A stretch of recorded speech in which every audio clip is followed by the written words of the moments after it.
If you ever notice your own voice echoing from a room you just walked out of, do not turn around, do not answer it, and under no circumstances should you go back to check. Whatever is repeating your words isn't trying to trick you. It is practicing. It is learning how to sound like you before it learns how to look like you. My name is Arthur, and for 6 years I worked as an acoustic surveyor for commercial real estate firms. My job was simple. I would step into old, vacant properties before they went up for auction, set up high-precision audio sensors, test room acoustics, and evaluate structural resonance.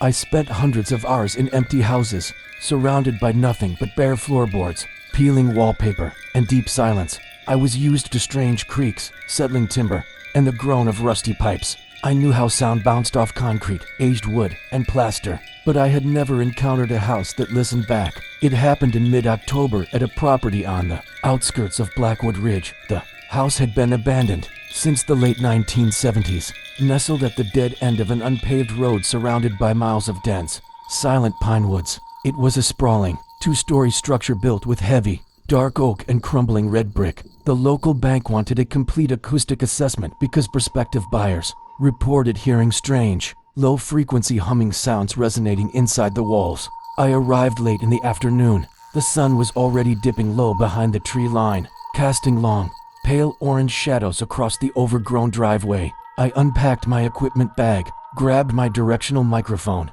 and unlocked the heavy front door. The air inside was freezing, thick with the smell of dry dust, old cedar, and something faintly sour that reminded me of wet iron. I started in the grand foyer, placing a digital audio recorder on a tall tripod in the center of the room. The process was routine. I would make a sharp, loud noise, usually a single clap of my hands, and measure how long the sound took to decay. I stepped to the center of the foyer, lifted my hands, and clapped once. The sound cracked through the empty hall like a gunshot. The echo bounced off the high ceiling and faded into total silence in about 1.2 seconds. Perfect, standard reverberation. I picked up my gear and moved down the narrow hallway into the formal dining room. The room was completely stripped of furniture, with pale gray wallpaper peeling away from the plaster in long, dry strips. I set the tripod down, primed the digital recorder, and clapped again. The clap echoed. 1 second, 2 seconds, 3 seconds. I frowned at my digital readout. A room of that size should never have had a 3-second decay time. But what made my pulse spike was not the length of the echo. It was the texture, the sound that returned from the dark far corner of the room. Did not sound like an echo of a clap. It sounded like two bare, damp palm surfaces slapping together, but delayed, deliberate, and slightly softer than my own. I stood completely still, listening through my headphones. Silence filled the space once more, heavy and suffocating. I told myself it was flutter echo, a common acoustic anomaly caused by parallel hard walls reflecting high frequencies back and forth. To confirm it, I decided to test human voice resonance. I cleared my throat and spoke clearly into the empty room. Testing room audio. For 15 p.m., my voice traveled across the bare floorboards. I waited for the natural dampening. Instead, a tiny fraction of a second after I finished speaking, a low whisper emerged from the hallway right behind me. It repeated my words back to me with terrifying accuracy. Testing room audio. For 15 p.m., my body went numb. The voice had my pitch. It had my exact cadence, my slight nasal pause before the word 15, but the tone was unnaturally flat, like a recorded voice sample played back through a dying speaker. I spun around, pointing my tactical flashlight down the dim corridor. The beam illuminated empty wooden floorboards and faded paint. There was no one there. No intruders, no animals, no hidden speaker. "Hello," I called out, my heart hammering violently against my ribs. "Is someone in here?" I waited. 5 seconds passed. 10 seconds. Nothing but the faint hum of my own equipment. I took a slow, deep breath, trying to force logic back into my mind. I told myself it was a cruel prank or a strange, localized audio loop caused by hollow ventilation shafts. But as I took that breath, I noticed something that sent a wave of icy adrenaline straight through my body. I held my breath completely, stopping all movement in my lungs. But in the quiet room, the sound of breathing continued. It was coming from less than 3 feet behind my right shoulder. In, out, heavy, shallow breaths, perfectly matching the pace of my own lungs just moments before. I did not turn around. Every primal instinct in my brain screamed that looking back would be a fatal mistake. Instead, I slowly backed away toward the doorway, keeping my eyes fixed on the empty space where the sound originated. As I backed out of the room, the breathing stopped abruptly, replaced by a soft, wet sliding sound, like bare skin dragging slowly across dry wallpaper. That was the moment I decided to leave. The survey was over. The property was compromised. I grabbed my tripod, shoved my recorder into my bag, and walked briskly down the central corridor toward the main exit. When I reached the foyer, I reached for the heavy brass doorknob and turned it. It didn't move. I twisted it harder, putting my full body weight against the frame. The deadbolt was fully unlocked, but the door felt as though it had been welded directly into the surrounding timber. It was completely immovable. "Don't panic," I whispered to myself under my breath. "Old houses shift, doors jam." Immediately, from the dark landing at the top of the staircase, my own voice whispered back down to me, "Don't panic, old houses shift, doors jam." The voice was closer now. It was no longer flat. It was gaining emotion and natural pitch. It sounded almost indistinguishable from my own voice, except for a subtle, sickening tremor at the end of every syllable. I backed away from the front door, my chest tightening. Panic was clawing at my throat. I pulled out my phone to dial emergency services, but the screen was completely distorted, flickering with white static lines whenever I pressed the power button. I needed another way out. I remembered seeing a rear door through the kitchen at the end of the main hallway. I turned and began walking as fast as I could without breaking into a run, trying desperately to move silently. But every single step I took on the hardwood floor produced a double thud. Step, thud thud, step, thud thud.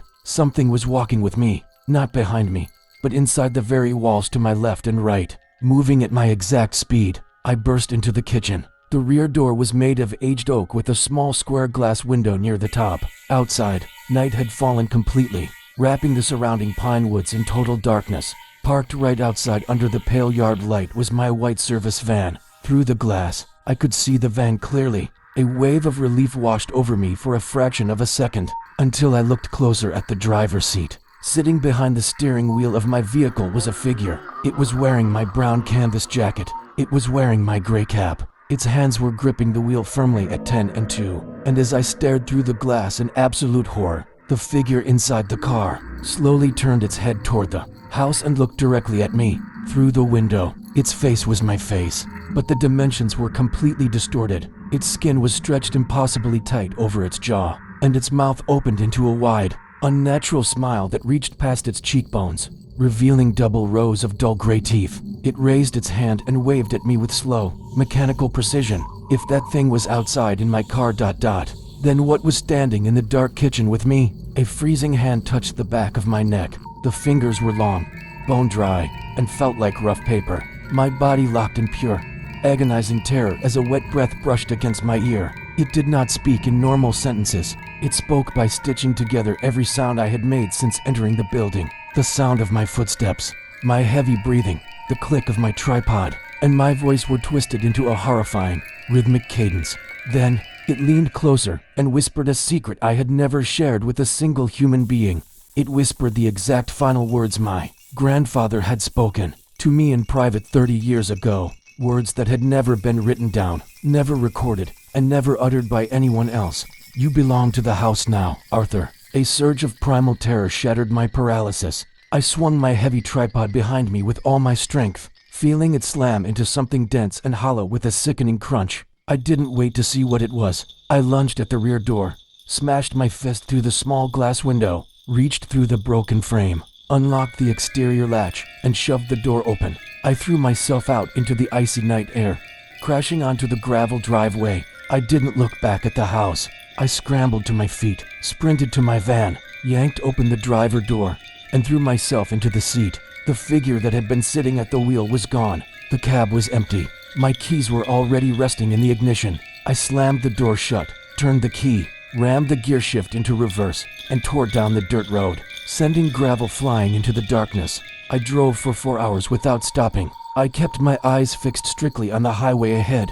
I refused to check the rearview mirror. I refused to turn on the radio. I drove until I reached my house in the suburbs, parked in the garage, ran inside, locked every window and door, and sat on the floor of my living room with every single light turned on until sunrise. That was 3 weeks ago. I resigned from my surveying job the very next day. I told my wife I had suffered a severe nervous breakdown from burnout. I spent days trying to convince myself that I had experienced a terrifying psychotic episode brought on by stress and isolation, and for a short time, I almost believed it. Until last night, I was sitting alone in my quiet home office late at night, editing documents on my laptop. My wife was fast asleep in the bedroom down the hall. The house was completely silent. I cleared my throat. A fraction of a second later, from inside the dry drywall directly behind my chair, a voice cleared its throat back at me. Then came the whisper, crystal clear, in my own exact voice, closer than it had ever been before. Testing room audio. Do not speak. Do not make a single sound. Because once it learns your voice, it will follow you home. And it will keep repeating you until there is nothing left of you to replace.